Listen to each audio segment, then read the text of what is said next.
그 나중에 이제 알고 보니까 하나님이 상징이더라고요. 이 상징, 하나님께서 그러한 영주리가 내려오는 그것을 또 알려주시는 거예요. 그래, 이제, 그러는 것이고, 다윗은 계속적으로 자기가, 우리아를 죽여놓고, 우리아의 아내를 데리고 와가지고, 이제 마음껏 자유롭게, 자기들의 이 부정된 사랑을 하는 거예요. 그러다가 결국은 그 여자가 임신을 했는데, 그 알을 낳았는데, 하나님께서 얼마나 하나님도 괘씸하셨는지, 그때 그 아이를 죽여버렸잖아요. 그 다윗이 그때 막 죽을 때까지 계속 금식하고 엎드려가지고, 배 깔고 엎드려서, 있었죠. 그렇게 이제, 그랬는데, 나중에 이제, 나단 선지자가 와가지고, 그 죄를 깨닫게 해줬어요. 그 선지자가 죄를 깨닫게 해주고 난 뒤에, 그때부터 이 다윗이 눈물로 회개를 하고, 엄청난 회개를, 하게 됐어. 그리고 그 부정스러운 아이는 간통해가지고 나는 아이는 하나님이 죽여버리고, 그 다음에 나는 아가 누구냐? 솔로몬인 거예요. 결국은 솔로몬은 뭐 정상적으로 잘 낳느냐? 그것도 그게 곱게 볼만한 곱게 볼만한 모양은 아니다. 이런 그 모습이 이제 있죠. 그러니까 결국은 다윗의 아들 솔로몬이 왕으로 올라왔지만 솔로몬은 우리가 진리왕이라고 다들 더 부러워하고 지혜와 부귀와 그 모든 것을 평강을 누리는 그런 것들을 다 솔로몬 따라갈 사람이 또 어딘다라고 말을 하지만 그렇게 말을 하지만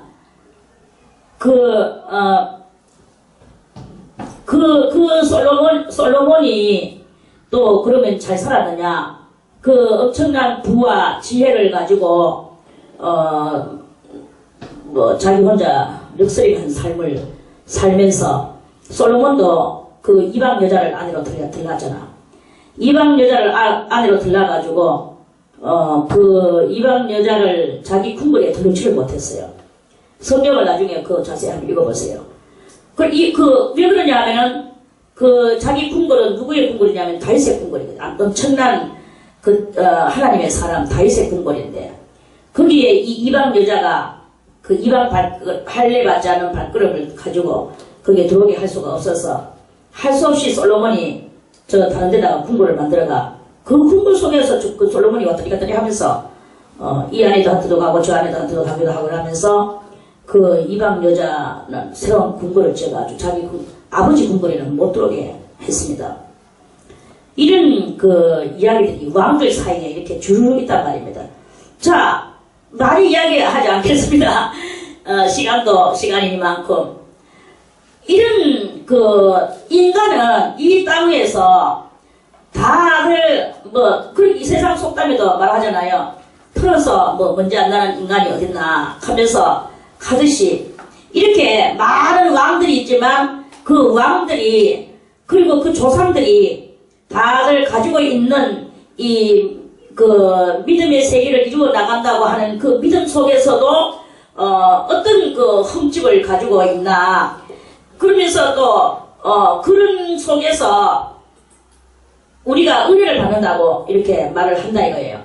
은혜를 받는다고 이렇게 말을 하지만 그 은혜는 하나님의 성령이 직선으로 내려오면 그거는 성령의 그것이지만 그러는 속에서 우리는 이 인생 속에서 계속 이러한 영들이 우리들 가에 이렇게 있단 말이에요.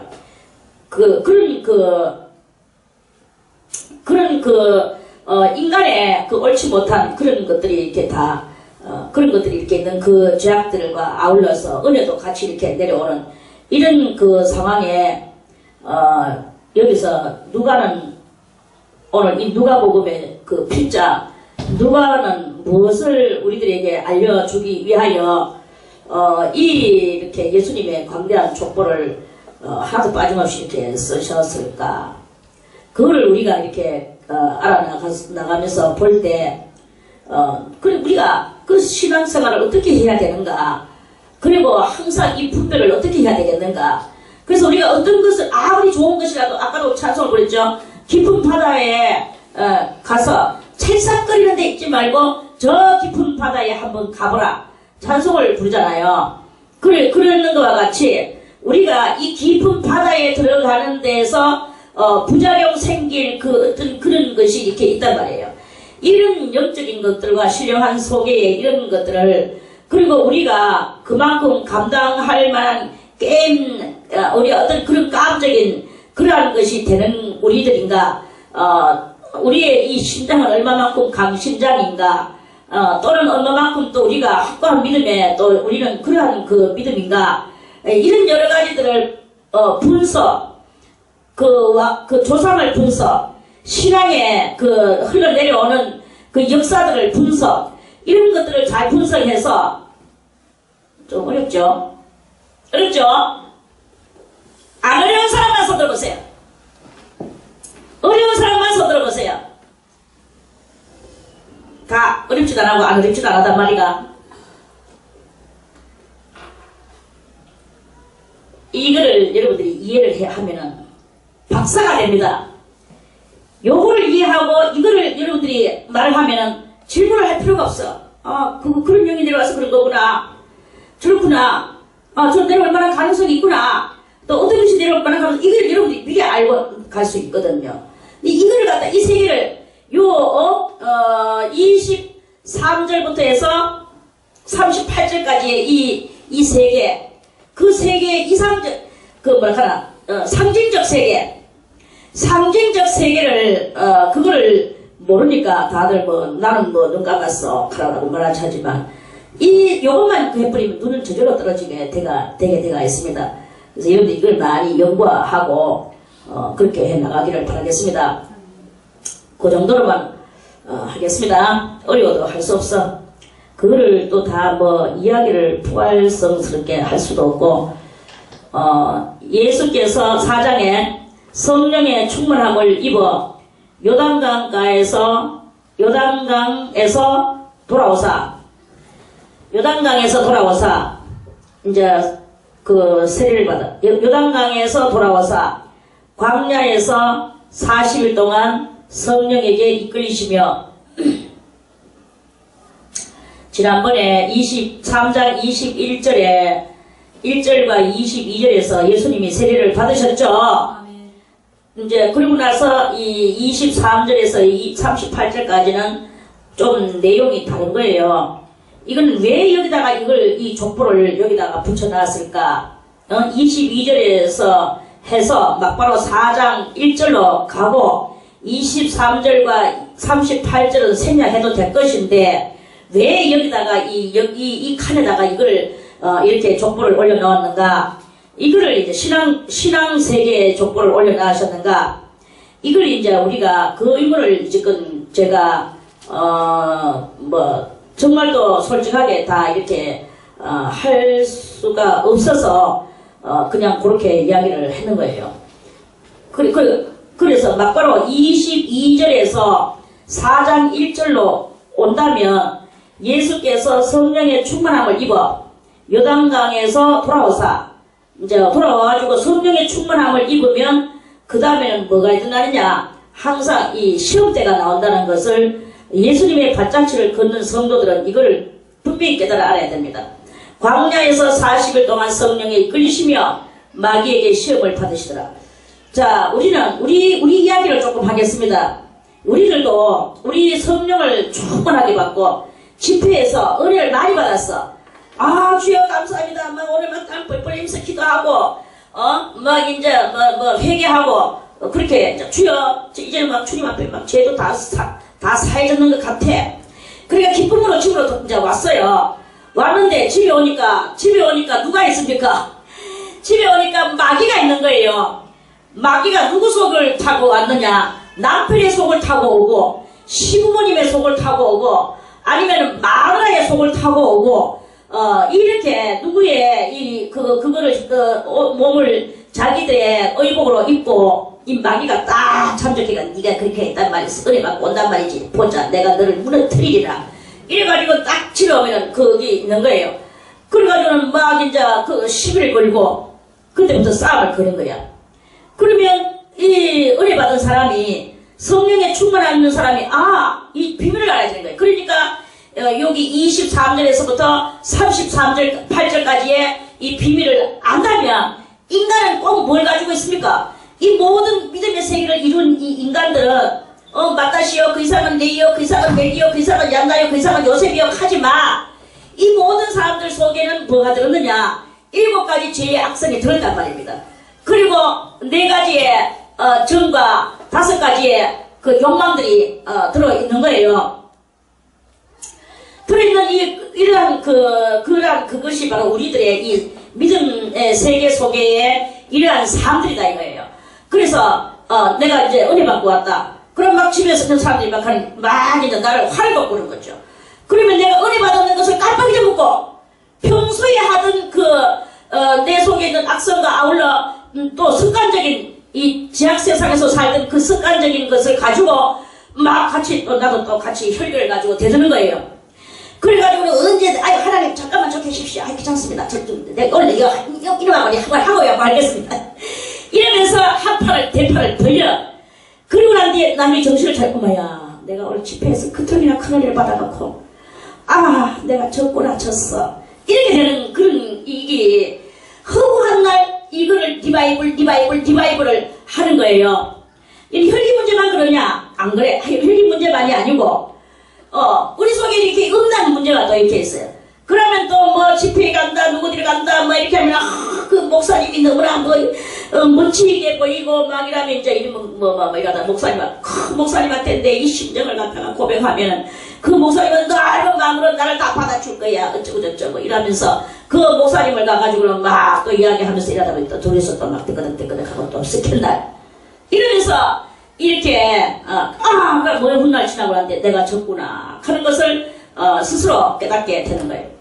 그리고 이제는 다시는 그런 일 하지 않아야지 했는데도 이 내 속에 7가지 악성 그 중에서도 이 음란성이라는 것이 있는 줄도 모르고 다시 또 뭐 이리저리 하다 보니까 교회 안에서 멋진 사람하고 같이 친절하게 예수의 사랑을 나누고 이야기를 하고 어쩌고 하다 보니까 또 인간의 사랑 그러면서 또 나중에 또 육체로 이렇게 하면서 교회를 더러운 장소로 만들어내놓는 이런 일들이 우리들의 이 신앙생활 속에 이렇게 누누이 비일비재하게 그렇게 있다. 그런데 예수님께서는 어떻게 하셨느냐? 우리는 예수님의 길 가신 길을 그것을 날마다 바른다 말로만 바른다 하지만 실상 예수님의 그 가신 길을 날마다 밟아 가지를 못하고 살아가는 우리들의 이 현실을 그걸 지금 제가 꼬집으려고 하는 그런 말씀입니다. 자, 그래서 40일 금식을 마치고 성령에 이끌리셔서 쉬며 마귀에게 시험을 받으시더라. 이 모든 날에 아무것도 잡수시지 아니하시니 날수가 다음에 이제 40일이 그 40일 금식하는 사람 한번 보세요. 저는 40일 금식하는 사람을 몇 번 봤습니다. 저는 아예 해보지 않았고 그런데 그 사람이요 완전 글자 그대로 넉자 피골상적 웃을 일이 아니고 대단한 이 피골상적 이 가죽이 살 하나도 없고 그가 딱 들붙어 버렸어. 그래가지고는 그런 것도 살살 정말 글자 그대로 해골이 일어나서 그 해골이 걸어가는 것 똑같대요. 그러니까 그렇게 그래서 먹는 것도 죽도 못 먹어요. 완전히 그냥 하여간 그 쌀 한 서너 알게 넣고 끓여는 그런 정도의 그 물을 조금씩 시작해가지고 약간 이렇게 이제 그러다가 이 40일 금식하는 사람들 잘해서 성공하고 이러면은 정말 그거는 한 소리를 합니다.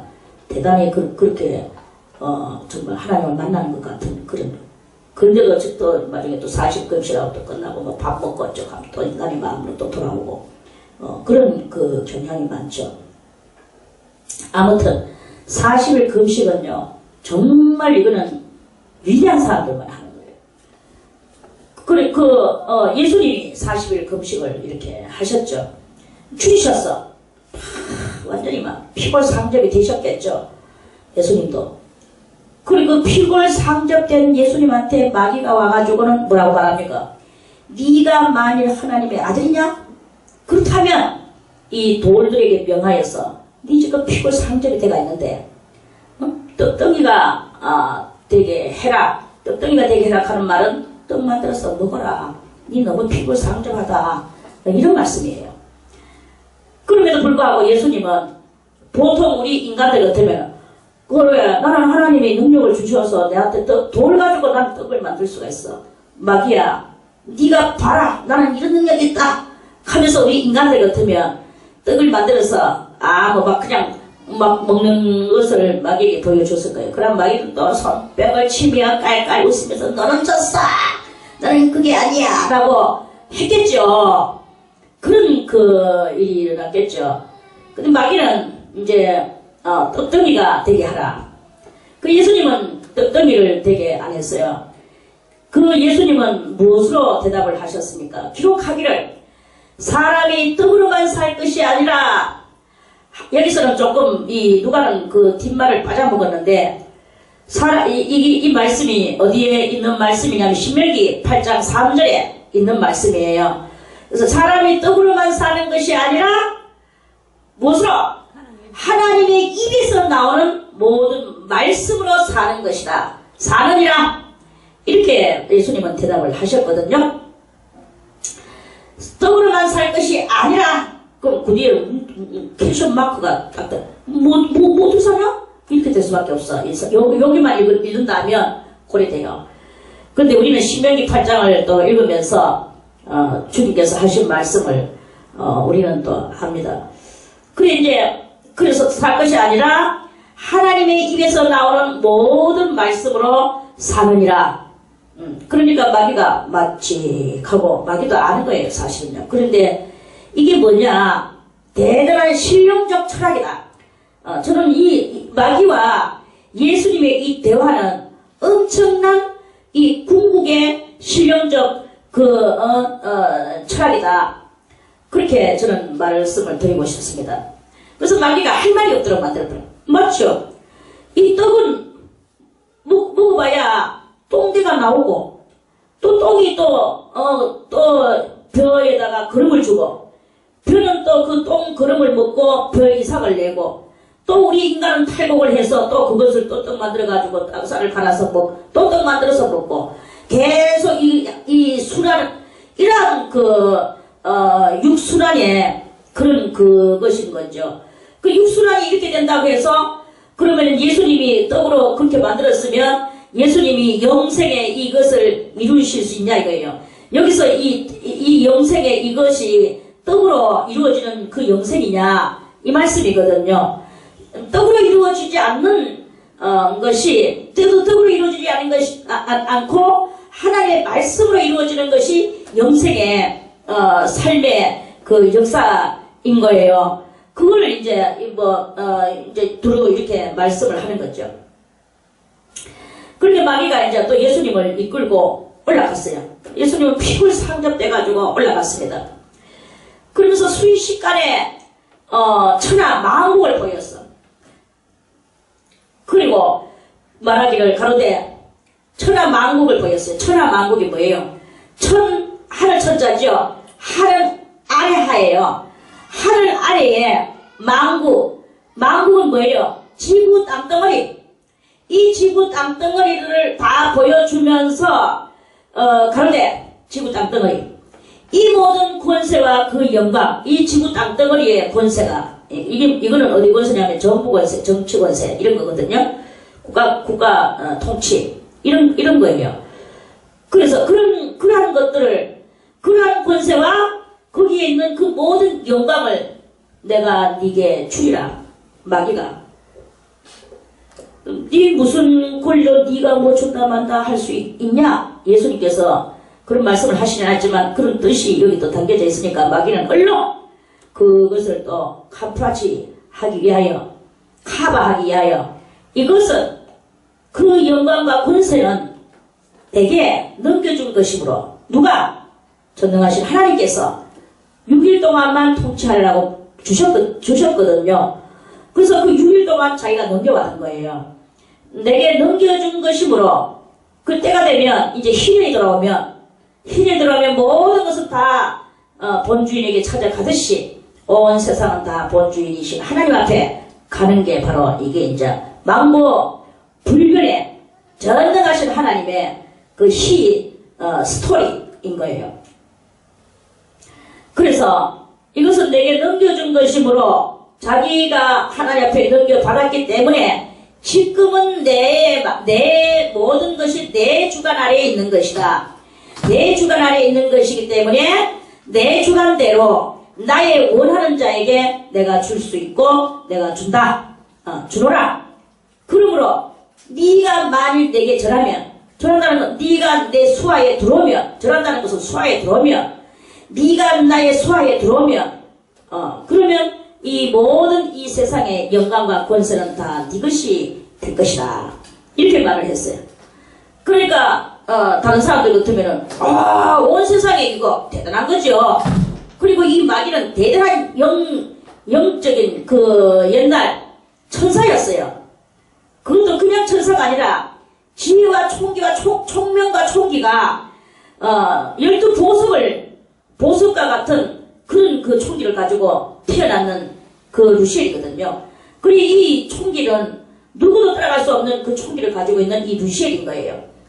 그 루시엘이가 그렇게 말을 할 때 그 앞에 다 끄부리하게 엎어지지 않을 수가 없는 거죠. 그런데 예수께서는 그때 피골 산절이 되셨음에도 불구하고 주님은 분명히 말씀하시기를 기록하기를 어디에? 성경에. 그럼 성경 어디에? 신명기 6장 13절에 주인 너희 하나님께 경배하고 다만 그를 섬기라 했다는 거예요. 하였느니라. 거기서 그렇게 했는데 하나님의 입에서 나오는 모든 말씀으로 산다고 조금 전에 그렇게 했는데 하나님의 입에서 나오는 모든 말씀은 주 너희 하나님만 경배하고 다만 그 하나님만 섬기라고 하셨는데 그 입에서 나오는 그 말씀을 내가 어기고 너희에게 내가 절을 하겠느냐? 이런 말씀 알겠습니까? 아멘. 그런 말씀이죠. 그러니까 마귀가 질끔 하는 거죠. 또 이끌고 예루살렘으로 이제 가서 예루살렘으로 갔어요. 이스라엘 수도. 가가 성전 꼭대기에다가 예수님을 올려 세웠어. 꼭대기에다 올려 성전 꼭대기에 세우고 가로되 네가 만일 정말 네가 하나님의 아들이냐? 온 세상 사람들이 네를 하나님의 아들로 안 받아들인 건 너도 알고 있지? 이런 말이에요. 하나님의 아들이면 여기서 뛰어내리라. 그러면 성경에 네가 말하는 그 성경에 네가 성경에 기록 그 말씀을 묻고 살았는다고 하니까 나도 너에게 말하겠다. 그 성경에 시편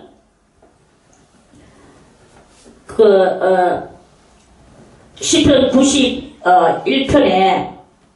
1편에서 91편 11절이나 12절에 있는 정도에서 말씀하시기를 하나님이 너를 위하여 그러니까 정말 하늘에서 내려보낸 신로라면 어디에 가든지 어떤 그런 마귀에게 침해를 받든지 누구 악한 자에게 침해를 받든지 하면 천사가 와서 붙들어서 돌에 부딪히지 않게 하였느니라. 이 말씀은요 어디에서 해당이 되셨느냐 하면 벌써 이미 예수님은 어린 날 태어날 때 그 마태복음 1장에도 확실하게 있고 누가복음 1장에도 예수님이 헤로당이 예수님을 죽이려고 그랬죠. 그래서 1살 이하 되는 그 아이들을 다 죽였어요.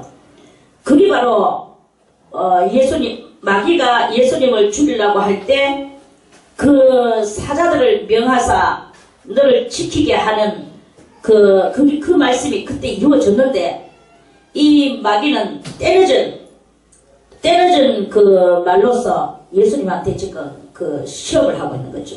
예수님을 넘어뜨리기 위하여. 그래서 하나님이 너를 위하여 그 사자들을 명하사, 사자들은 천사예요.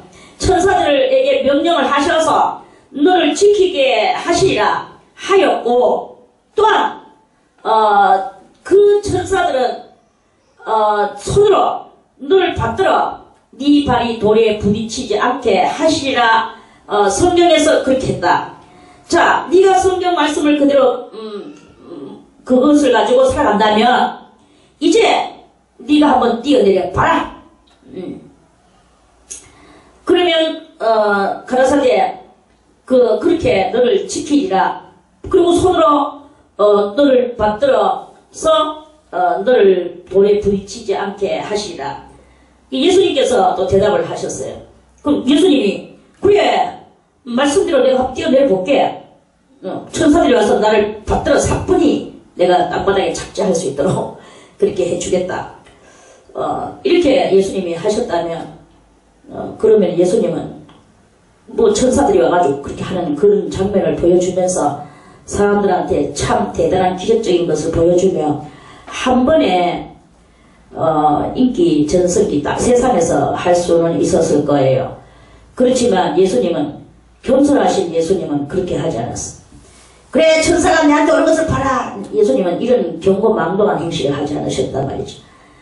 주님은 분명히 말씀하시기를 그 마귀가 어떤 것으로 인하여 내한테 지금 그렇게 하고 있는가.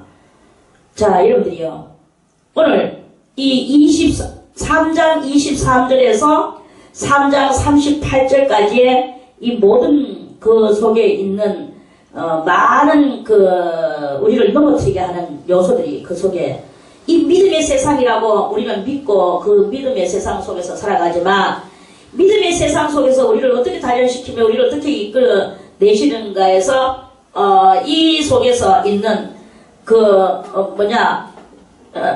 사제에 나오는 이것은 뭐냐 우리들의 이 민생고적 그러니까 이 국민 민생고적 그러한 내용의 문제들이 우리들 사이에 이렇게 일어날 때 그때 우리가 시험에서 넘어질 그런 일들이 많이 있다. 이런 말씀이에요. 그리고 두 번째는 이제 그 천하 만국을 보이며 우리가 이것은 영광과 권세.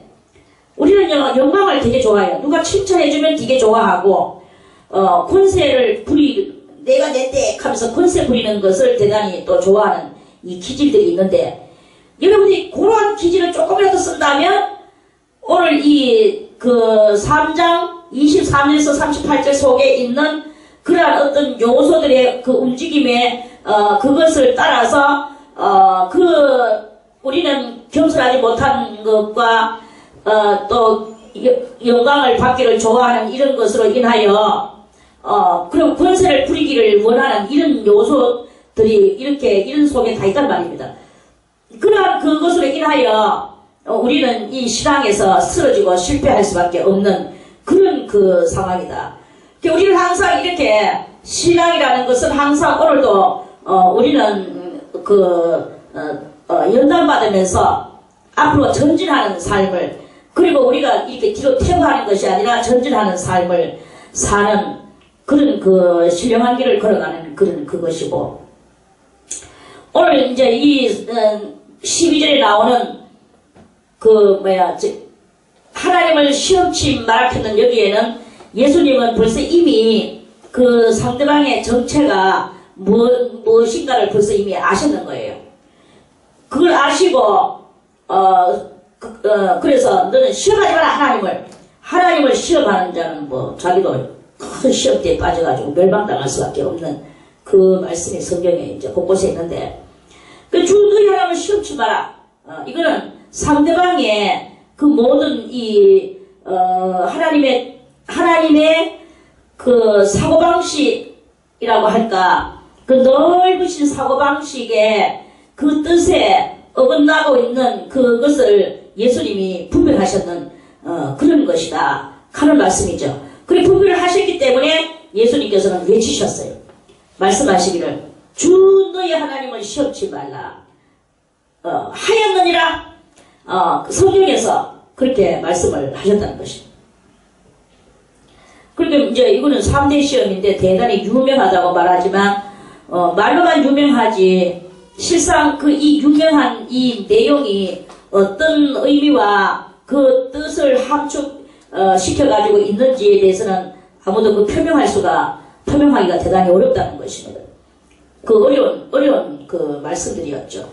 그래서 이거를 저도 또 다 말했겠습니까? 그냥 제가 아는 상식적으로 좀 깨달은 쪽으로 그렇게 말하는 거예요. 더 엄청난 것들이 또 이 속에 들어 있을 수도 있다. 우리는 이렇게 또 이 말씀들을 그렇게 알아야 되는 거예요.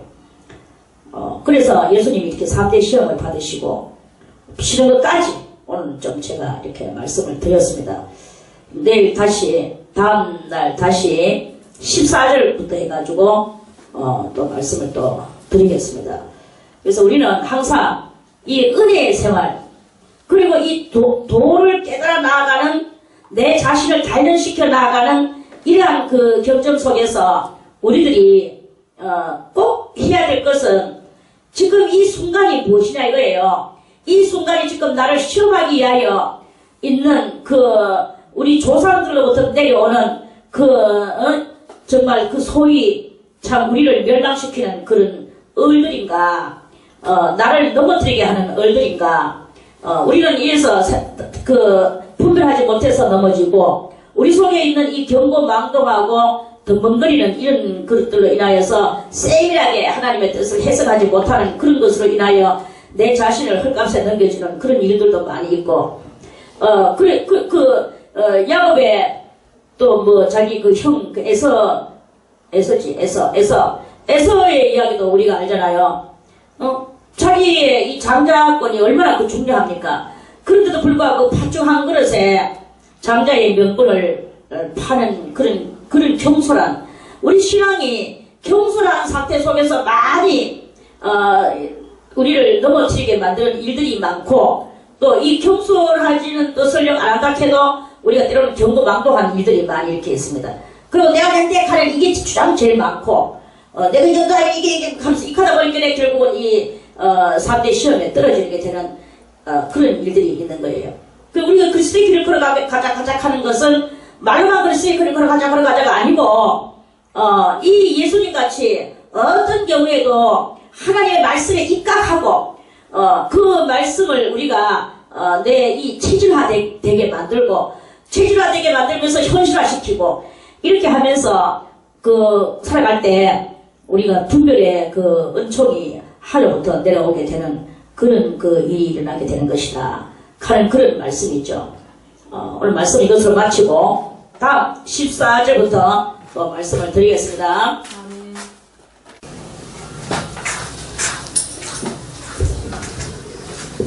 내가 두 마음을 품는 자를 미워하고 했어요. 우리도 이 말씀을 읽으면서 그냥 무사함이 읽고, 두 마음을 품는 것을 하나님은 미워하시는구나, 그런 정도로 알고 넘어가는 경향이 많습니다. 그런데 오늘 이 113편의 말씀은 이 113편 119편에서 113편이 무엇이겠는가? 119편에서 113편 대단한 신령한 경지에 올라간 사람들이 깨달은 거예요.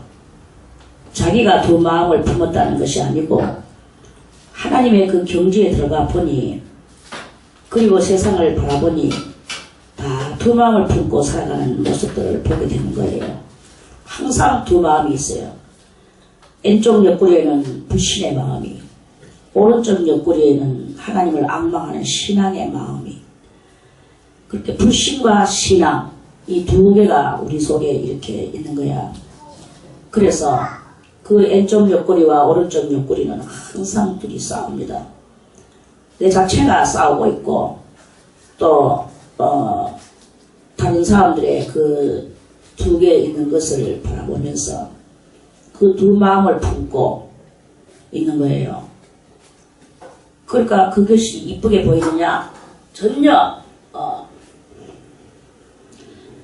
그것은 이쁘게 보이지가 않고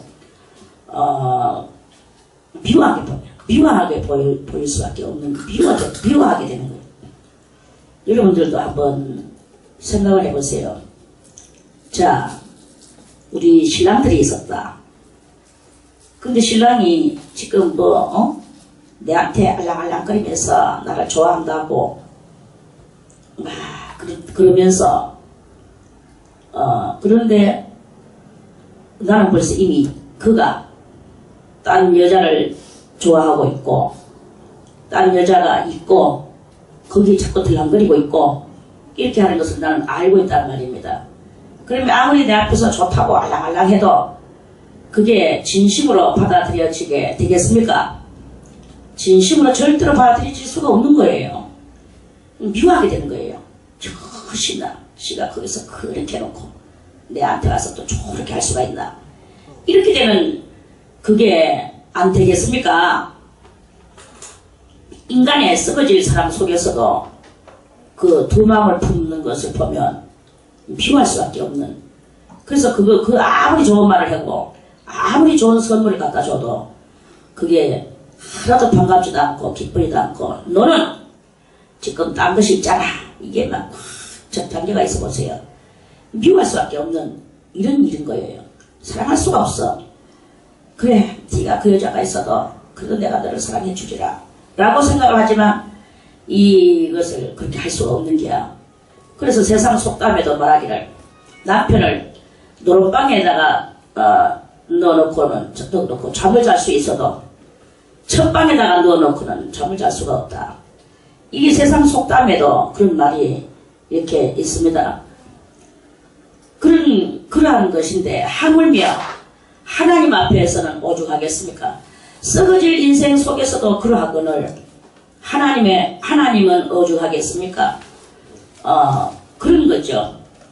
더군다나 이 진리는 속지를 않아요. 세상에 두 여자를 거느리는 그 남자에게 본처가 속을 수는 있지만, 속고 살아가는 경우는 있지만, 하나님은 절대로 속지를 않으시죠.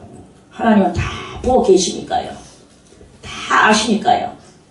우리가 두 마음을 가지고 이랬다가 저랬다가 하고 있는 것을 맨날 저울질 하는 거죠.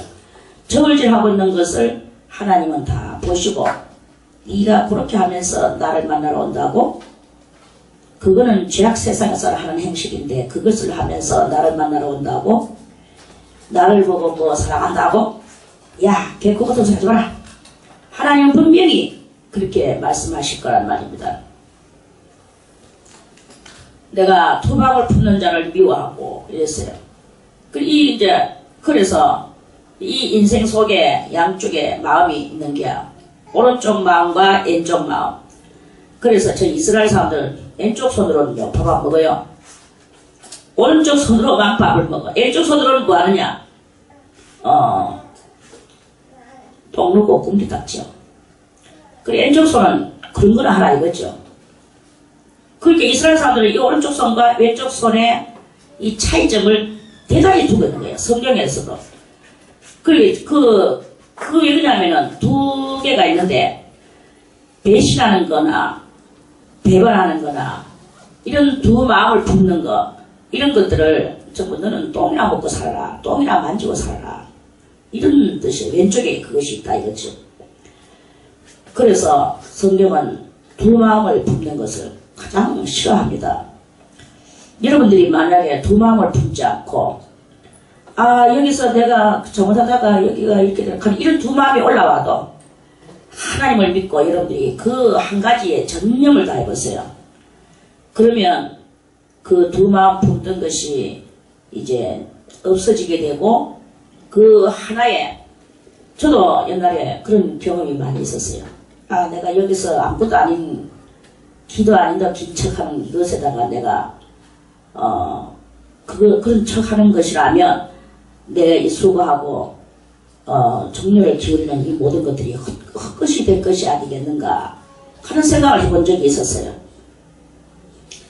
그럴지라도 하나님은 나의 그런 것을 아시니까 만약에 갚아주실 것이다 하는 생각을 하고 거기다가 충성을 다했습니다.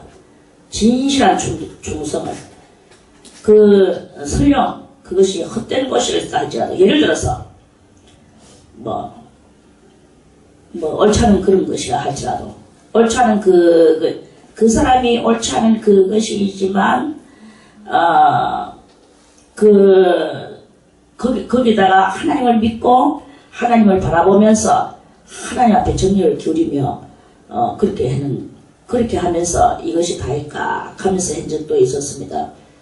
근데 그 모든 것들은 그러니까 다른 것을 기대하는 것이 아니라 오직 하나님을 기대하며 그렇게 하는 적이 있었어. 그리고 두 마음을 안 가지려고 한 마음을 가지는 연습을 했죠. 그 일하는 그것이 설령 옳지 않다 할지라도 내가 있는 그 자리가 옳지 않다 할지라도 한 마음을 가지고 오직 하나님을 바라보며 그랬어요. 근데 나중에 깨닫는 게 그래 이 세상이 뭐가 이 세상에서 뭐가 이 세상은 어디든지 이 세상에는 그 영원한 것이 없고 거기에는 다 완전함이 없다. 그러나 내가 온전하게 섬기는 하나님 앞에 내가 완전하게 하는 그런 나의 마음을 그렇게 가지는 것이다. 이걸 이제 그래서 그것이 중요한 것이다.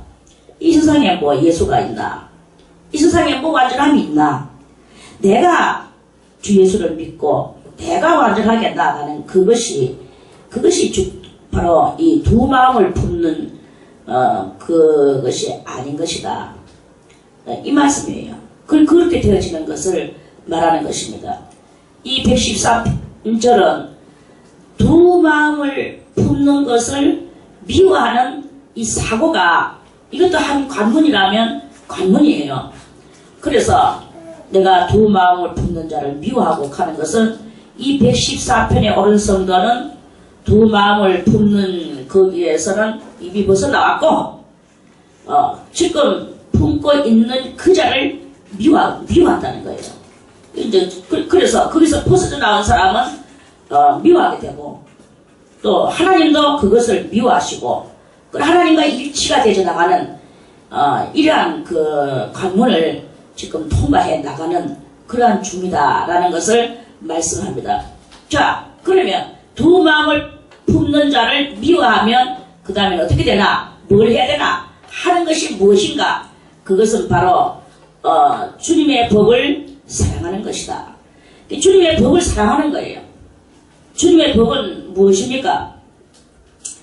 주님의 법은 원래는요 딸랑 두 개가 있었어. 계명이 뭐였습니까? 선악을 아는 나무와 생명나무 이 두 개는 네가 건드리지 마라. 먹지 마라 했어요. 그게 두 법이었어요.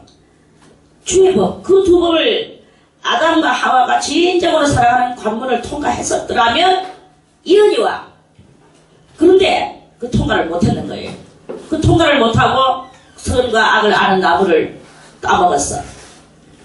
그걸 따먹고 나니까 그게 바로 두 마음이 생겨나게 되고 그때부터 하나님의 법을 불신하게 되는 그런 상황이 나왔습니다.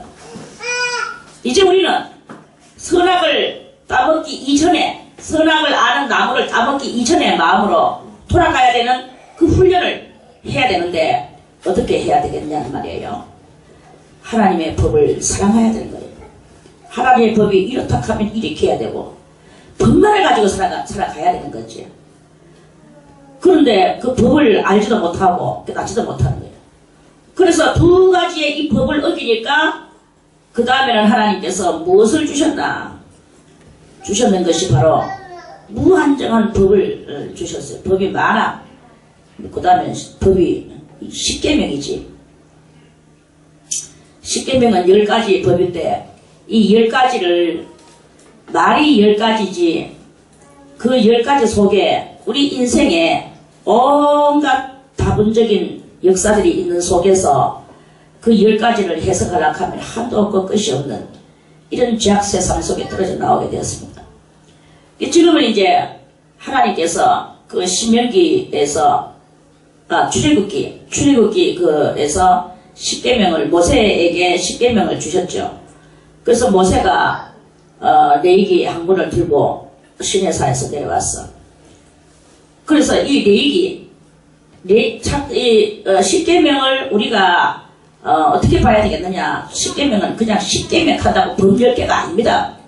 법 10개가 아니고 10개 조항의 법이 10개 조항이 아니다. 이 10개 조항 속에 수두룩하게 있는 것이 뭐냐면 창세기, 출애굽기, 레위기, 그 중에서도 가장 중요한 것은 레위기, 신명기, 민수기, 이렇게 5가지를 축소시켜 놓은 게 그게 바로 십계명이에요. 그러면 여러분들이 십계명 말을 하지만 십계명이 뭡니까? 창세기, 출애굽기, 레위기, 민수기, 신명기 이 5권의 책을 여러분들이 암기를 다 합니까? 그 암기, 이 5권의 책을 암기가 쫙 떼서졌을 때 여러분들은 비로소 십계명을 읽었다라고 볼 수 있는 거예요. 읽었다. 그 법을 뭐 알아야 살아가지. 알지도 못하는 법을 어떻게 살아갑니까? 그러니까 신랑도 그렇죠. 우리가 연애하는데 애인이 누군지를 알아야 뭐 애인을 사랑하든지 말든지 하지. 사랑하지 않는, 알지도 못하는 사람을 사랑할 수 있습니까? 우리는 하나님을 사랑한다고 하지만 하나님을 알지도 못하고 사랑할 수 있습니까? 막연히 내 스타일에다가 하나님을 만들어 놓고 내하고 똑같은 하나님을 만들어 놓고 그 하나님을 자기 마음에 드는 하나님 만들어 놓고 그 하나님 섬기는 이런 경향이 많거든요. 절대로 하나님은 내하고 똑같지가 않습니다. 내하고 반대라고 생각하면 돼. 그래서 제가 맨날 그러죠. 하고 싶은 것을 하지 말고 하기 싫은 것을 하라. 그게 바로 하나님을 사랑하는 법이다. 이거는 이제 워낙 모르기 때문에 모르는 것에다가 그렇게만이라도 해도 하나님을 사랑하는 게 되는 거야. 이 신앙은 영리이기 때문에 그렇습니다. 그래서 진정으로 여러분들이 이 113절에 올라서 두 마음을 품는 자를 미워하고 하나님의 법을 사랑한다 하는 이 관문을 한번 통과해 나가려고 하면 창세기, 출애굽기, 레위기, 민수기, 신명기 이 5권의 책을 싹 다 읊어야 돼요. 그러면 여러분들의 모양새가 달라져. 말하는 것도 달라져. 머리도 그렇게 하고 있지 않을 거예요. 부인은 부인의 머리를 할 것이고 처녀는 처녀의 머리를 해가 있을 것입니다. 이거는 부인인지 처녀인지 분별을 못해. 시집을 가가지고 남편하고 잠자리를 10번도 더 했는 주제에 머리는 처녀도 제가 돌아다니고 그거 맞느냐 이거야. 알거든.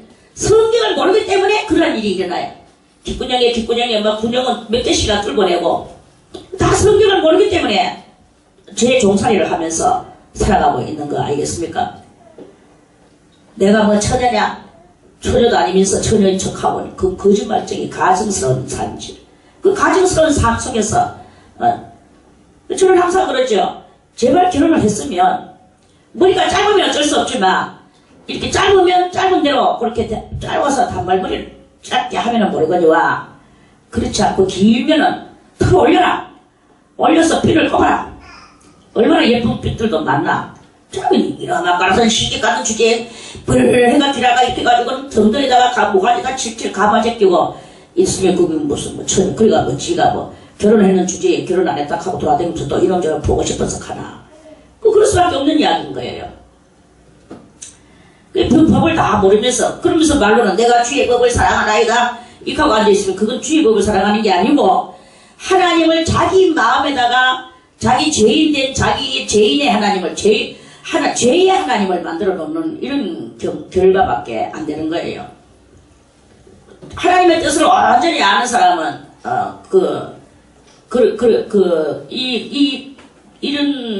이러한 법을 주의 법을 사랑한다고 하는 사람은 이미 이런 모든 것들에 있어서 초월하고 넘어가고 그렇게 해야 됩니다. 이 안에 수도원 안에서 여러분들이 살아가면 수도원 안에 법률과 규율이 있어. 가정생활을 하면 가정생활에 법률과 규율이 있어. 남편은 남편의 위치, 아내는 아내의 위치, 자식은 자녀의 위치, 다 각자의 규율들이 있는 거예요. 그 규율들을 무시하고 여자가 남자의 자리에 앉아가지고는 막 하고 선도 지휘를 하고 남자는 뒤에서 찔찔거리고 빙시 쪼다같이 당하고 아는 우상의 자리에 앉아가지고 왕왕거리고 이거는요 구석이 아닙니다. 그런 것은 그 규율이 아니라 이거야. 그것은 일전에 다소걸 해야 되고 좀 때로는 남자가 너무 좀 무식하고 아나무인인 사람들이 들어들어 있습니다. 그럴 때 지혜롭게 그 남자를 알게 해주고 아는 척 안 하면서 알게 해주고 이렇게 하는 그 지혜를 가진 여자가 돼야 되고, 남자들도 그 여자는 연약한 그 여자인 줄 알고, 연약한 여자를 연약하게 달아주는 매너를 지킬 줄 알고, 아는 교육받아야 될 학생인 줄 알고, 항상 그 아이에게는 교육을 시켜줘야 되는 거지, 아를 섬기라고 낳는 건 아닙니다. 지가 놓고 지가 섬기고. 그건 다 저 세상 사람들이 하는 거예요. 지가 나무 하나 패가 와가 그 나무를 이 깎고 저리 깎아가지고 우상을 하나 만들어. 그리고 나머지 깎아내는 그 나무 똥개이들은 가져가가지고 불도 떼고 밥도 해먹고 방도 따뜻하게 하고, 일부 나무는 불 떼가지고 저거 필요한 데 쓰고, 일부 나무는 우상 만들어 놓고 지가 전하고 지가 거기서 뭐 나올까 싶어가지고 하고, 이렇게 하는 이런 그 인간들하고 똑같은 이런 행실을 우리가 하고 있는 거예요. 아이한테 지가 나놓고 지가 거기다가 절하고 거기에 다 갖다 바치고 이렇게 하는 그 잘못된 글을 놓고, 주여 내가 주님을 사랑하나이다, 주의 법을 사랑하나이다. 주의 법을 언제 사랑했노? 거짓되고 가증스러운 신앙생활을 하는 경향이 많이 이렇게 있습니다. 이런 그러한 그것을 간문을 우리가 이거를 여러분들이 이 말이 간문이지, 이 간문을 이 범위가 대단히 다방면적으로 넓어요. 그리고 그 넓은 방면에 그 법을 어떻게 사랑합니까? 사랑한다는 말은 그것을 많은 것을 깨닫다 보니까 너무나 그게 삶이 멋지거든요. 그러니까 그 삶을 사랑하고 그것을 따라갈 수밖에 없네. 그래서 세상 사람들이 이 법을 사랑하며 그 법을 따라가는 그 사람을 보고 뭐 독불도 안 보는 것다, 뭐 저것만 안다, 뭐 다른 거는 절대 안 쳐다보네, 뭐 우상도 안 보네, 뭐 이렇게 비방을 하겠죠. 그렇게 비방을 하지만 그거는 그 비방을 듣는 것조차도 기뻐하고 즐거워할 줄 아는 게 바로 이 법을 사랑하는 사람의 그 통달된 그 행위다. 이렇게 볼 수가 있는 거죠. 이 뭐 113절 이거 하나만 가지고도 수없는 날을 설교를 해도 이 끝이 없을 우리들의 이 광범위한 인생의 삶 속에 큰 뭐 철학을 만들어낼 수도 있고, 철학적 사람이 되어나갈 수도 있고, 그런 그것입니다.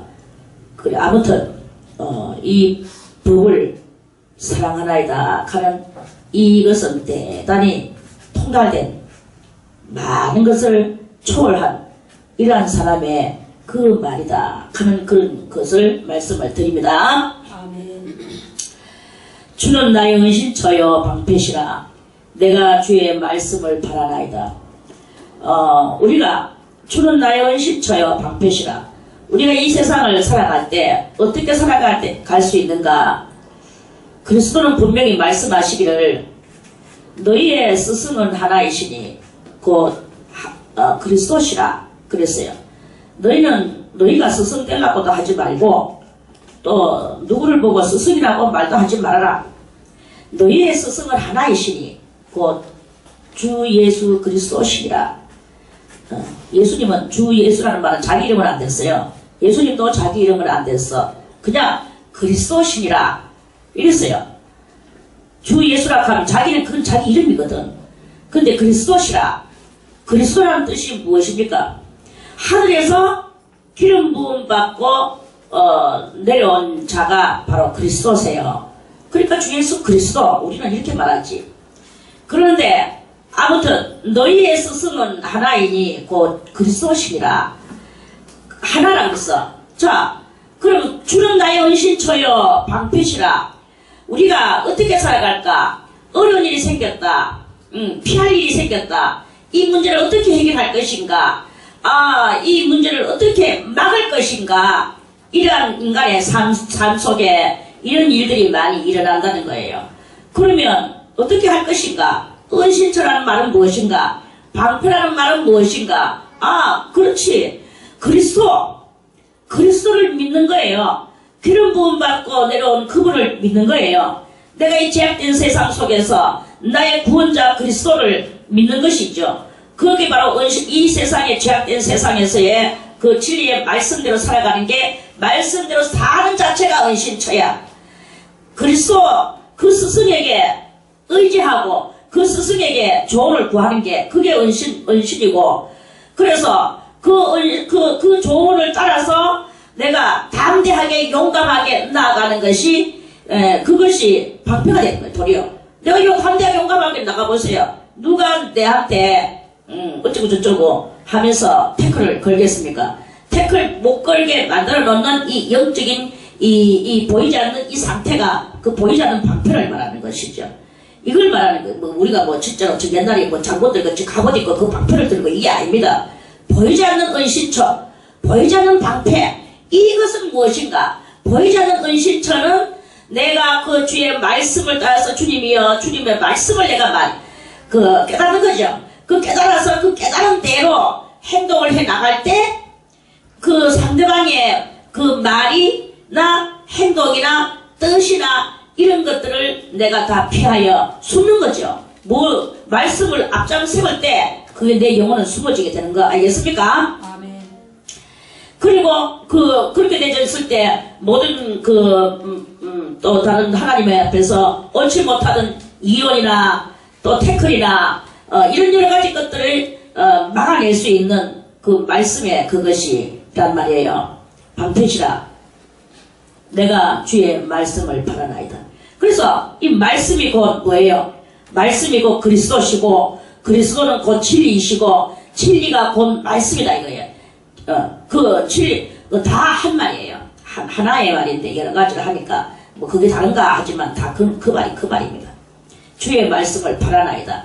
그래서 이 말씀이 곧 우리가 은신처가 되고 말씀대로 살아가는 게 방패가 되지는 이러한 일이 일어나게 되는 이러한 그 영적 상황, 말씀과 진리의 그 진리로서 우리가 모든 것을 할 수 있는 거예요. 저 백석신학교 가보세요. 거기 가면 진리가 너희를 자유케 하리라. 곳곳에다가 진리가 너희를 자유케 하리라. 그런데 거기서는 이제 또 앞줄을 이제 안 써서 성경에서는 말씀하시기를 진리를 알지니 하는 말씀이 있어요. 진리를 알지니 알아야 되는 거야. 진리가 그냥 우리를 자유롭게 해줘. 내가 진리가 모르는데 내가 자유롭게 되느냐? 아니거든. 진리를 알지니 했어요. 먼저 진리를 알지니 알아야 되는 거예요. 진리를 아는 것이 바로 은신이 되고 진리를 아는 게 방패가 되는 것이거든요. 주의 그 말씀이 바로 진리고 진리를 알지니 진리가 너희를 자유케 하리라. 그렇죠. 너희 행악자여 나를 떠날지어다. 나는 내 하나님의 계명을 지키리로다. 여전히 그 계명도 법이에요. 다. 너희 행악자여. 행악자가 뭡니까? 두 마음을 품고 악을 행하는 거죠. 두 마음을 품는 자를 내가 미워하고 그랬죠. 행악은 뭐냐? 두 마음을 품는 게 행악이야. 두 마음을 하나님을 섬긴다 하면서 엉뚱한 짓 하고 있는 거 그게 바로 행악이죠. 이 말씀을 듣고도 또 여전히 예명 끝나보세요. 또 행악하러 또 다들 사라지잖아요. 양심 비야 백락해라. 나는 그거를 좀 지식으로 좀 들어놓고 알고 내가 그거 들을 걸 듣고 듣는다 해서 다 듣는 게 아니다. 아는 것만 아는 기다. 이렇게 하는 신명들이 여기서 있거든요. 그거 다 내 눈에 보여요. 그럼 하나님의 눈에는 더 많이 보이겠죠. 이거 백락해봐야 네가 나를 어떻게 하겠나. 내가 어떻게 하겠습니까? 하나님이 어떻게 하시겠죠. 이런 그 이야기죠. 너희 행악자요. 그게 다 행악이에요. 악을 행하는 거예요. 진실함이 없다 이 말입니다. 말씀의 진실함. 진리를 알지니 하는 게 무엇이겠습니까?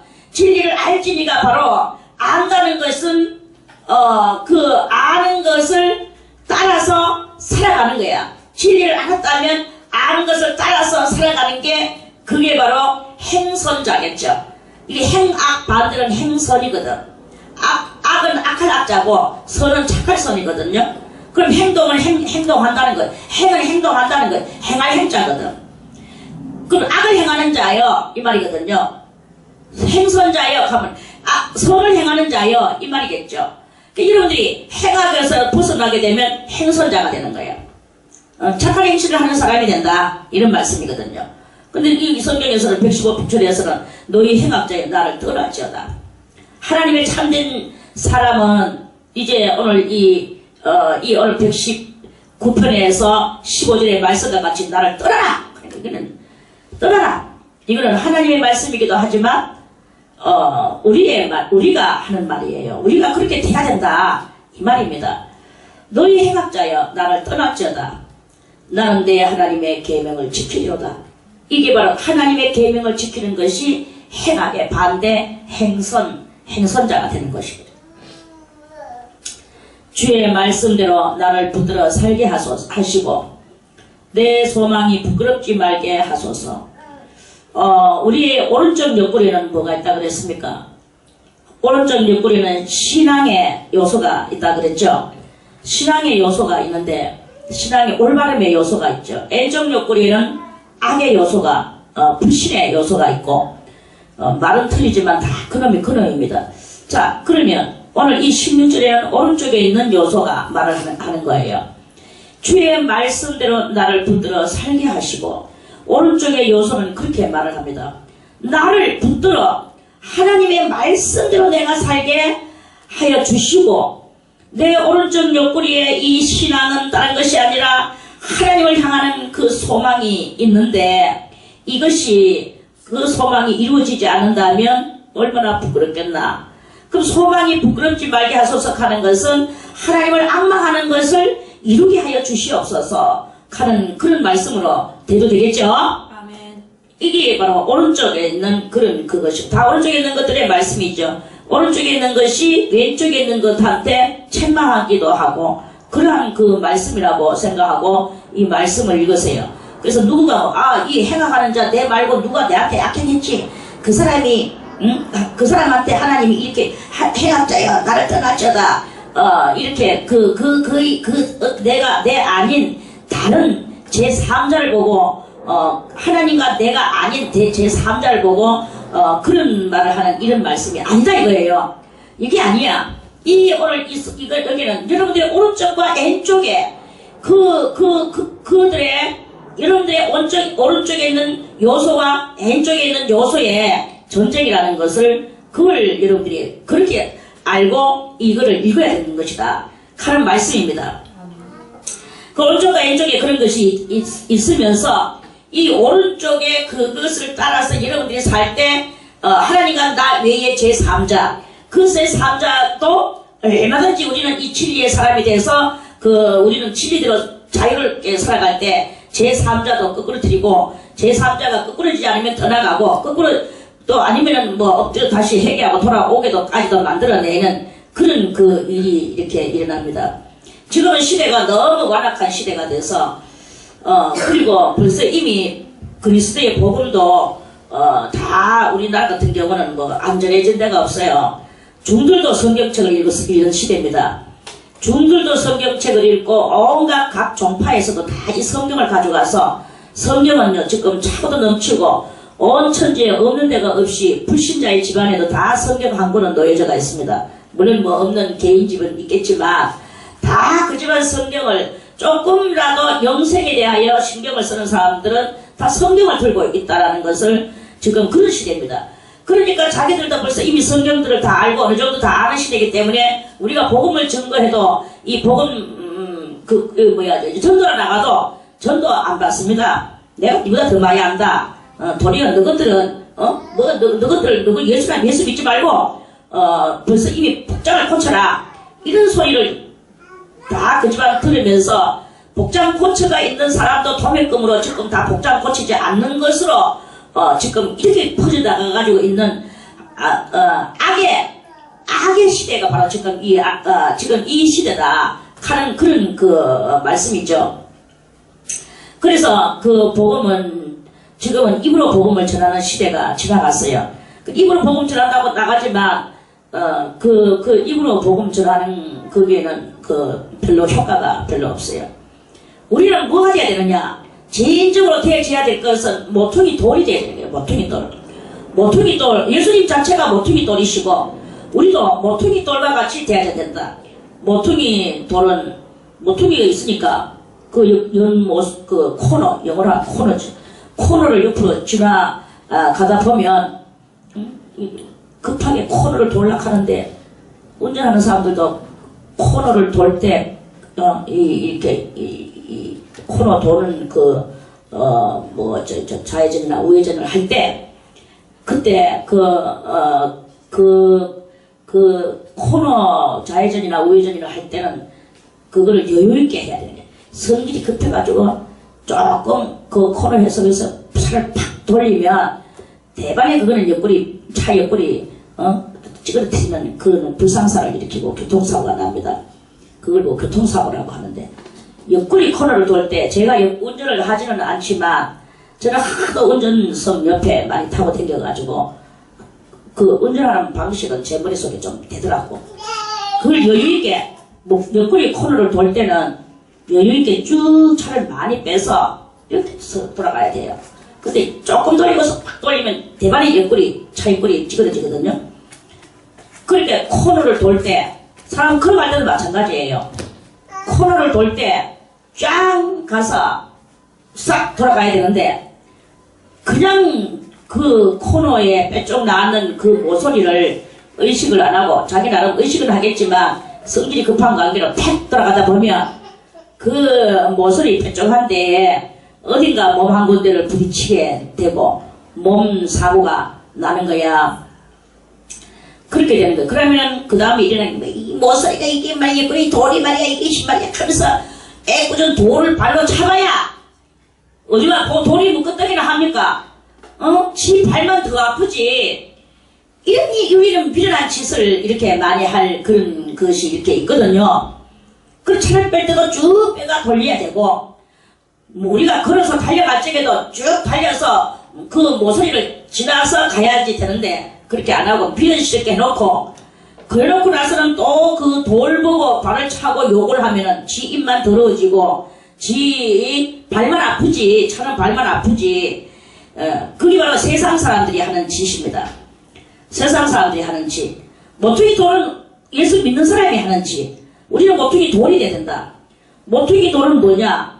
우리가 인생을 살아가는데 조금 독특하게 살아야 된다. 불쑥 나와야 된다.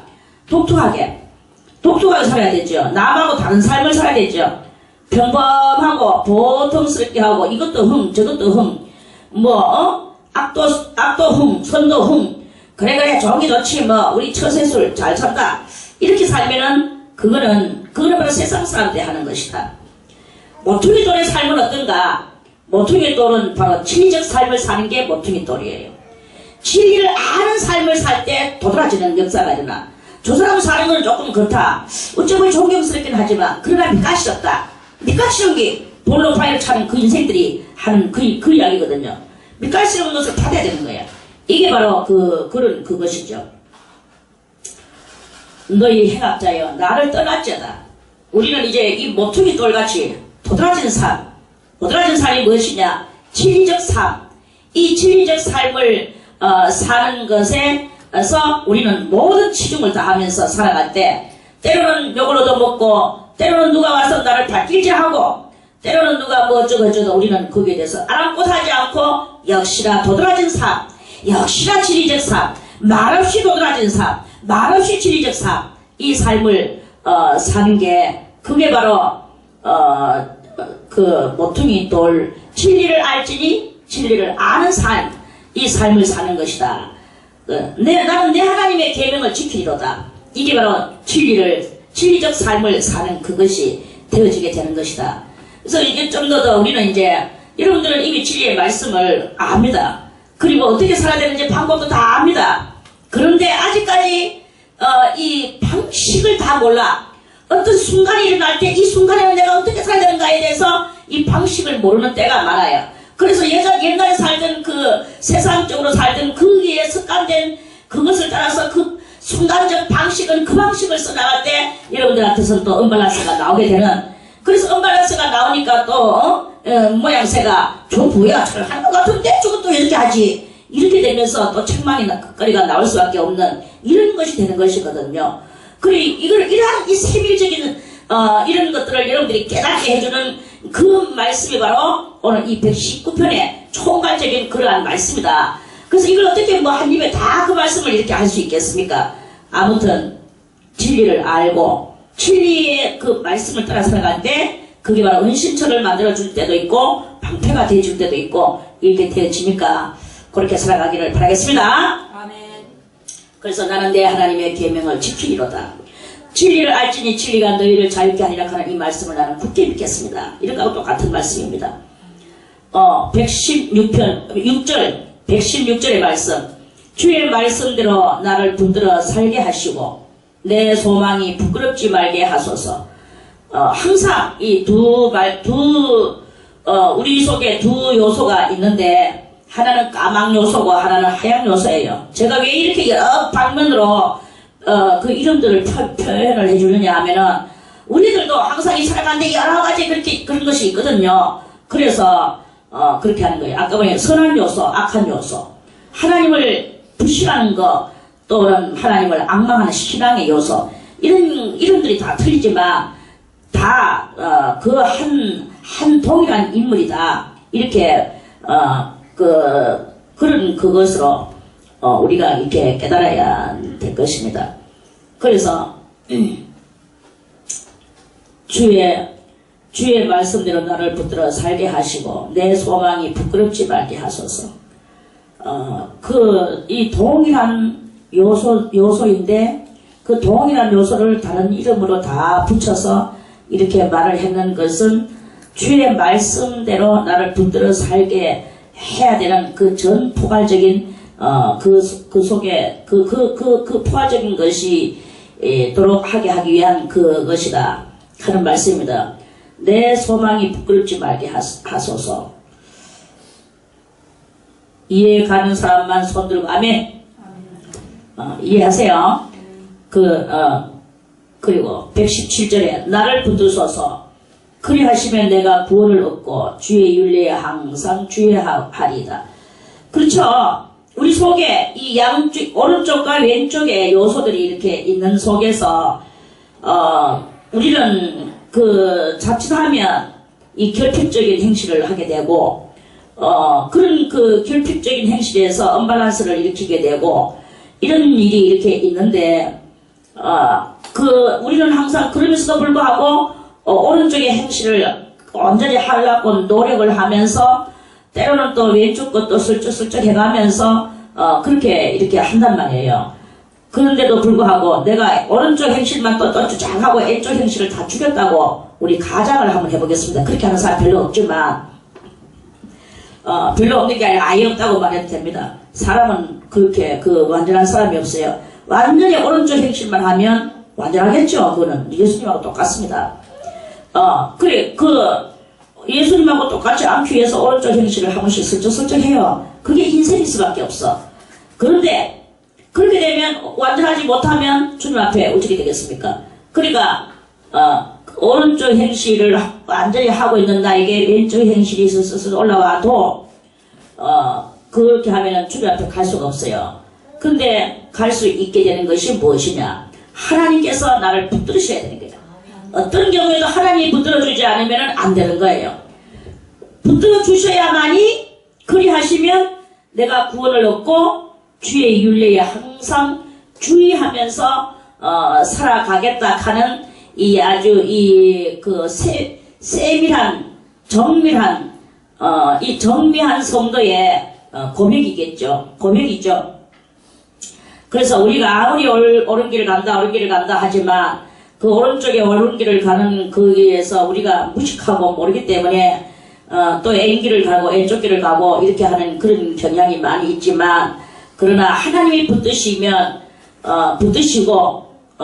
그 하나님이 붙들어 주시는 안에서 주의 윤례에 항상 저 열심히 하리이다 이래야 되는데 주의하리이다 이랬거든요. 열심히 하리이다는 우리 항상 열심히 하고 있어요. 열심히 안 하는 게 아닙니다. 열심히 하는데 주의하리이다 라고 한 것은 열심히 하는 그것이 다 능사가 아니다 이거예요. 올바른 것을 해야 되는 거예요. 올바른 것을 해야 되는 그것을 해야 되기 때문에 알지 못하여 아니면 내 또 본능이 엉뚱한 데로 끌고 가기 때문에 그래서 잘못될까봐 주의해야 되는 이 상황을 우리는 항상 그래서 저는 항상 여러분들에게 말씀을 드리죠. 너희의 구원을 에베소서에서 사도 바울이 말씀하시기를 너희의 구원을 겁과 두려움과 떨림으로 이루라. 너희의 구원을 이루라. 그랬잖아요. 그래서 우리는 이 삶을 겁을 내고 살아야 돼. 너무 겁대가리 없는 삶이 너무 많아요. 겁과 두려움. 지금 하나님이 나를 어떻게 보시는가? 이 두려움이 있어야 되는 거야. 그게 바로 이 주의하리이다. 이거에 들어가는 그것이다. 하는 그런 말씀이죠. 주의 율례에서 떠나는 자는 주께서 다 멸시하셨으니 저희 계산은 허무함입니다. 하나님의 율례를 지킨다고 이렇게 합니다. 여기서 여러분들이 이렇게 앉아서 말씀도 더 듣기도 합니다. 그런데 이 말씀 전도 목사라고 떠나는 심령이 있어. 떠나는 게 저는 떠나는 게 몸 떠나는 것을 말하지 않습니다. 몸이야 여기 가서 앉을 수도 있고 저기 가서도 앉을 수도 있는 거지. 법다가 앉았을 수도 있고 죄 가운데 음란한 자리가 앉아있을 수도 있고. 그런데 뭐가 문제냐? 우리의 심령이 문제인 거예요. 하나님은 심령을 그하게 여기시거든요. 중요하게 여기시거든요. 심령이 벌써 해이해지고 심령이 어떤 것을 따라서 가고 그렇게 하면 그러면은 주님은 뭐 하시느냐? 그렇게 되는 자는 주께서 다 멸시하다. 멸시. 깔보신다 이 말이에요. 멸시 깔보시고 한바 날이 보신다 말이에요. 그럼 말이면 뭡니까? 지금은 저들이 밥 먹고 똥 싸고 여기도 앉고 저거 헤헤 웃고 다 하지만 결국에는 정말로 주님이 깔보신다는 말은 뭐예요? 우리가 휴지 조각 이렇게 있으면 코풀는 조각이 있으면 그거 귀하게 여깁니까? 그거 만지기도 싫죠? 남의 코풀난 거. 그거 갖다 쓰레기통에 조여 넣는 수가 에이 이건 누가 이렇게 놨어? 쓰레기 갖다 넣는 것밖에 없어요.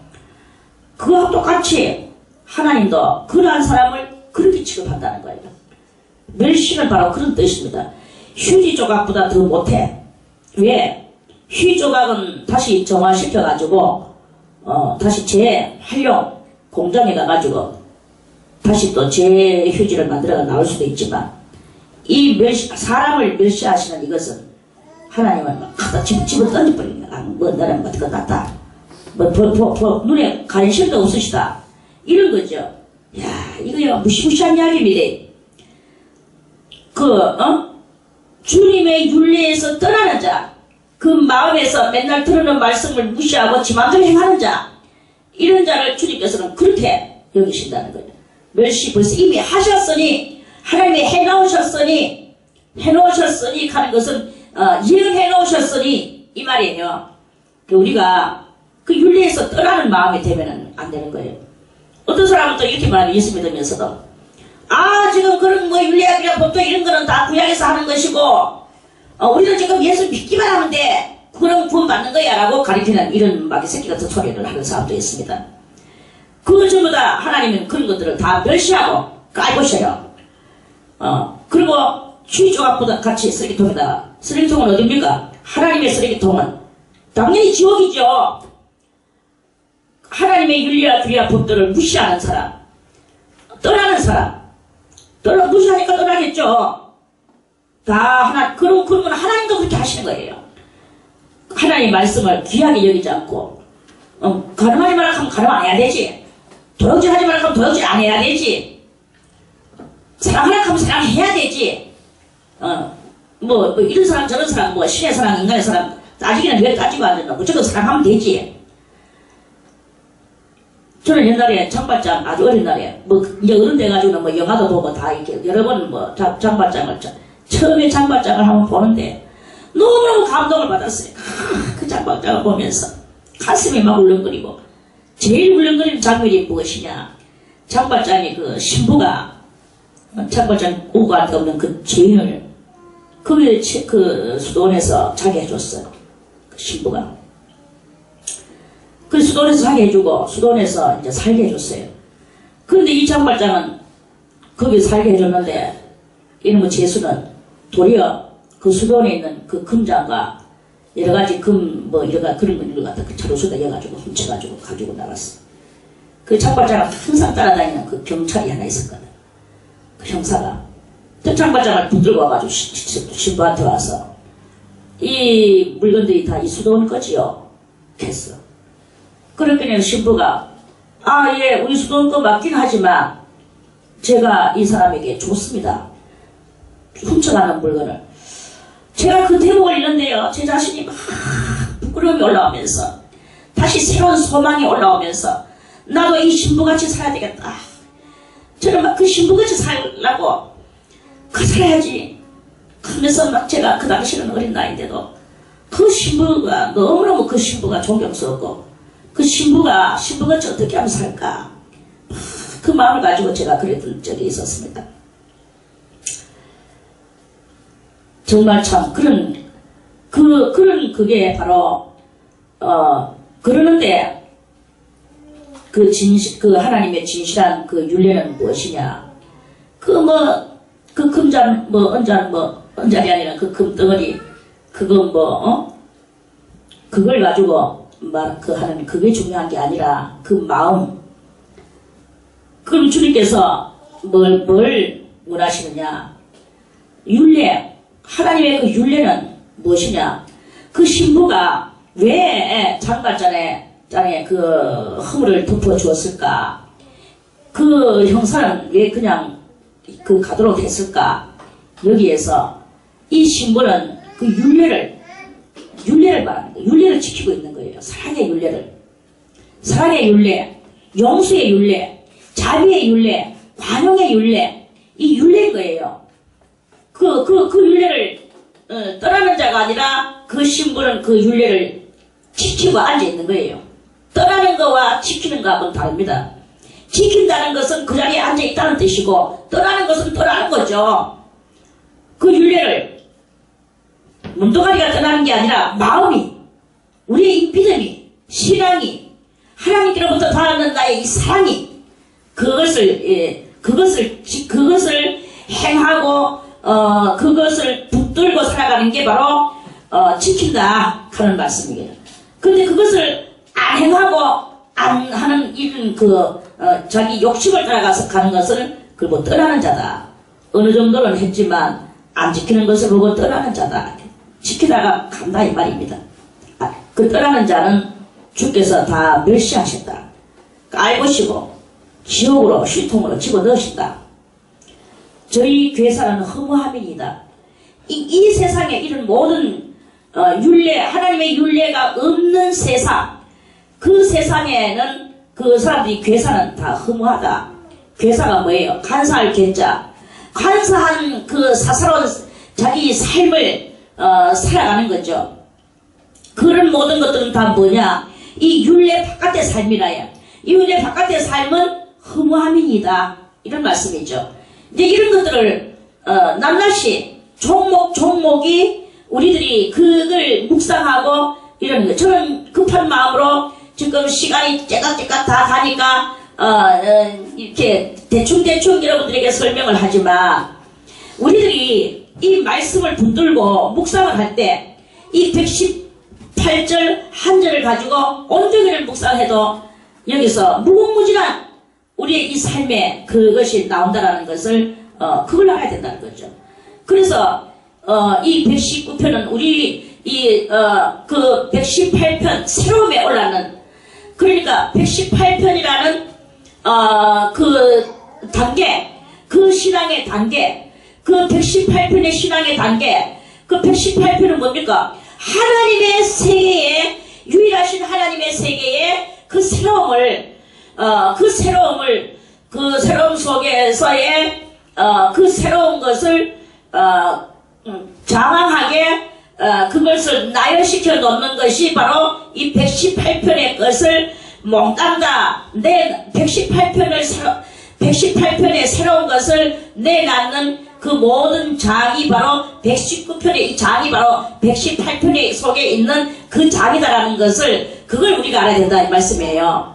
그래서 이 새로움을 우리가 날마다 묵상하고 깨닫고 하나하나 알아나가는 이러한 그것을 이 119편이 조목조목 그렇게 가르쳐 주는 것이다. 118편의 새로움을 119편에서 표현하는 것이다. 이렇게 우리가 그런 마음으로 이렇게 이 성경을 읽으면 그것이 그렇게 되는 것이다 하는 그런 말씀이에요. 119편은 118편의 새로움을 낱낱이 들춰내주는 것이다. 이렇게 보세요. 오케이? 아멘. 그런 말씀이죠. 그래서 주의 윤례에서 떠나는 자는 주께서 알고 시는구나, 멸시하시는구나. 멸시하는 것은 멸시를 뭡니까? 멸시하는 눈을 바라보는 거예요. 뭐 어떻게 예를 들어서 이거 컵을 멸시한다. 그럼 멸시하는 것을 이렇게 가지고 이렇게 보는 사람이 있겠습니까? 신은 볼시자인데 멸시하면서 그래 아예 보지도 않는다 이 말이에요. 보지도 않는다는 말은 어떻게 약간 그래도 보지도 않는 거 볼락하면 왜 보겠습니까? 흐리게 보는 거예요. 멸시하면서 보는 눈은 흐리게 보는 거예요. 배관시. 멸시하고 사촌의 말이 무엇이냐? 배관시라고 보면 될 거예요. 야는 저 엄마가 뒤에서 기잡으러 오면은 입을 딱 웃어. 지 나름 쓰지를 느끼는가 봐. 기잡으러 오는 거에 대한 쓰지. 멸시하시리이다. 멸시하셨으니 왜 멸시하시느냐? 저희들의 이 속이고 살아가는 그 모든 거짓된 삶이 허무하기 때문에 허무함이니이다. 이런 말씀입니다. 자, 119절 주께서 세상의 모든 악인을 찢기같이 버리시니 이 악인을 뭐같이 찢기같이 여러분들은 별로 찢기도 아닌 음식 찌끄러기를 많이 버리는 경향을 받습니다. 하나님도 악인을 찢기같이 이렇게 버리시다 그래요. 그러므로 내가 주의 증거를 사랑하나이다. 이거는 이제 뭔가 증거받는 사람, 그 증거받은 어저께 성의가 뭐라고 이야기를 하는데 천사의 능력이 왜 현실로 이렇게 들어가는 이게 현실하고 영적으로도 다 일치되거든. 천사가 다 하거든. 근데 그러면 또 한다 하니까 또 그러면 왜 지금 저 나쁜 인간들을 지금 다 조지지 않느냐? 악인은 또 왜 선한 인간을 안 조지고 그럼 왜 지금 전쟁을 안 하느냐? 전쟁 때가 안 됐거든. 이런 것들을 갖다가 이런 그 질문 그런 인간은 참 이렇게 어디서 질문들을 많이 이렇게 하는 것을 바라보게 되거든요. 그래 그것이 증거가 없기 때문에 신령한 증거, 이 증거를 느끼지도 못하고 체험도 못하고 그런 것이 이 경험이 없기 때문에 경험이 곧 증거인데 증거적 경험이 없기 때문에 이런 질문을 안 할 수가 없는 거예요. 이런 질문을 참 하게 되는 거예요. 그래서 하나님은 모든 악인을 찢기같이 버리시니 그러므로 내가 주의 증거를 사랑하리이다. 왜 주의 증거를 사랑하느냐? 이거 악인을 찢기같이 버리는 거하고 내가 주의 증거를 사랑하는 거하고 관련이 어떤 관련일까요? 악인을 찢기같이 버리시는 그것을 깨닫는 거예요. 그 깨달으니까 무섭거든요. 두렵죠. 그러니까 하나님 앞에 더 나아갈 수밖에 없는 거예요. 그래서 체험적 증거를 가지게 되죠. 그러니까 하나님을 악인을 찢기같이 버리시는구나. 내가 악인되지 않기 위해서 찢기같이 버림을 당하지 않기 위해서 주의 증거, 윤례, 규례, 법도 그런 것들을 지키는 거죠. 그래서 그 갈라디아 5장에서도 이렇게 말씀했죠. 오직 그 성령의 열매는 이것이니 착한 열매, 사랑과 희락과 자비와 양선과 겸손과 충성과 절제와 인내와 온유와 자비와 뭐 이런 것들이죠. 그러한 그 열매를 위해서 이러한 것을 멸하는 법은 이 세상에 없다. 그랬어요. 그런 거 이 세상이나 하나님의 세상이나 하나님의 세상 속에서나 이 세상 속에서나 그거를 책망할 법이 없다 그랬어. 그 법이 없다 했는데 그러면 내가 주의 증거를 사랑하나이다 하는 것은 희락과 양선과 겸손과 자비 온유와 이렇게 그 성령의 그 열매 그거를 사랑해보세요. 그거를 사랑하면 악인이 안 된다. 그러면 찢기같이 버림도 안 당한다. 막 이런 그러한 그 말씀이다 하는 그런 말씀이죠. 내 육체가 주를 두려워함으로 떨며 내가 또 주의 판단을 두려워하나이다. 이제 이 120절에 오른 성도는 내 육체라고 그랬어요. 육체. 몸이 죽임을 두려워하는 거예요. 이제 이 몸이, 그럼 뭐예요? 육체가, 원래는 육체는 무엇을 사랑합니까? 육체의 본능은 뭐예요? 먹고, 마시고, 잠자고, 뭐, 성욕, 뭐 하고, 뭐 이런 거죠. 그게 바로 육체의 그것들입니다. 그럼 내 마음이 육체가 붙어 있을 때는 마음은 실학적 용어로 뭐라 그런다 그랬습니까? 혼이라 그런다 그랬죠? 그럼 뭐 혼이 육에가 붙어 있으면 내가 무슨 사람? 육혼의 사람이라 그랬죠? 그런데 내 이 마음인 혼이 영에가 붙어 있으면 그러면 나는 영혼의 사람이란 말입니다. 영혼의 사람이니까까지는 또 그래요. 그런데 이제 영혼의 사람이 진하게 되다 보니까 육체까지도 소멸해지게 되는 거예요. 육체도 이제는 먹는 것도 절제, 육체가 자만히 절제하죠. 수도사들이 먹는 거 절제, 입는 거 절제, 또 성욕 절제, 명예욕 절제, 물욕 절제, 이런 여러 가지 것들을 절제한단 말입니다. 그 절제하다 보니까 이 육체도 결국은 영의 육체가 되죠. 그래서 결국은 이 육체도 육체가 주를 두려워함으로 떨며 내가 또 주의 판단을 두려워하면서 하나님의 그것을 두려워하면서 나가다 보니까 영혼 육의 사람이 됐어요. 영혼 육의 사람이 될 때 비로소 이 삼중주의 우리 이 한 몸이 이제 영육 부활의 단계로 올라져 가는 이런 그것인 거예요. 이 120절에 와서 이제 이게 이루어지게 되는 거예요. 그래서 영육 이런 것들을 깨닫는 118편에서 속에서 한 표현이 바로 또 이 120절에 이 표현을 하는 것이다 하는 말씀입니다. 그래서 영혼 육의 사람이 돼야 되는 거예요. 우리는 맨날 영혼의 사람 영혼의 사람만 되려고 노력하지만 실상 육체도 육체가 부활하는 게 그게 바로 지금 우리의 큰 소망입니다. 나로만 육체를 부활한다고 시킨다고 하지만 육체의 부활은 육체를 어떻게 해야 부활을 하겠습니까? 육체의 부활은 육체를 죽여야만이 부활해요. 그렇죠. 에베소에서도 너희가 죽지 않으면 어떻게 도로 사는 일이 있으리요. 그랬잖아요. 로마서에서 그랬나? 그렇죠. 죽지 않으면 어떻게 사는 일이 있으리요. 이와 같이 내리지 않으면 어떻게 올라가는 일이 있으리요. 그랬어요. 그러니까 우리는 이 영리적 그러한 그것이 있고 나서야 비로소 하나님 앞에서 우리의 영원한 순리적 역사가 일어나게 되는 이러한 그 일이 있다 하는 그런 말씀입니다. 그래서 우리는 영혼육이 다 하나님 앞에서 부활의 그 은총을 받기 위하여는 지금은 내가 모든 가장 중점되는 이 육체의 모든 것들을 초월하고 하고 싶은 것을 하지 않고 하기 싫은 것을 하는 이러한 그 삶을 살아갈 때 그때 이제 영혼육이 부활되고 드디어 신부의 바늘에 오르게 되는 그런 그것이 이렇게 되어지게 돼. 몸이 조금만 이상이 나면 내가 뭐 어떻게 될까 죽을까 뭐 아니면 큰 병 걸릴까 이렇게 그런 것에 치중하지 마세요.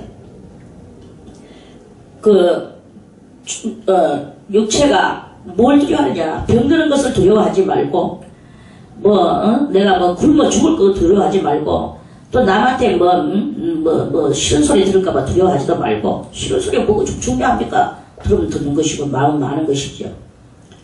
육체가 주를 두려워함으로 떨며 뭘 두려워해? 하나님을 두려워하는 거야. 하나님 외에는 뭐 두려울 게 없어. 세상이 감당치 못할 믿음을 만들어 나가는 것은 오직 하나님만 두려워하는 거기에다가 치중을 가하고 우리를 스스로 훈련시키는 이것을 해야 되는 것이다 하는 그런 그 말씀입니다. 주를 두려워함으로 떨며 내가 또 주의 판단을 두려워하나이다. 하나님이 어떻게 판단하실까? 나한테 어떤 판단을 하실까? 나한테 선의 판단을 하실까? 아니면 나를 갖다가 형벌을 주는 판단을 하실까? 이걸 두려워하며 떨어야 되는 거예요. 그걸 생각하면서 우리가 이 순간순간을 살아가야 되는 것이다. 그런 말씀입니다. 오늘 시간상 여기까지만 하겠습니다. 120절까지. 내일 121절을 다시 또 말씀을 드리겠습니다.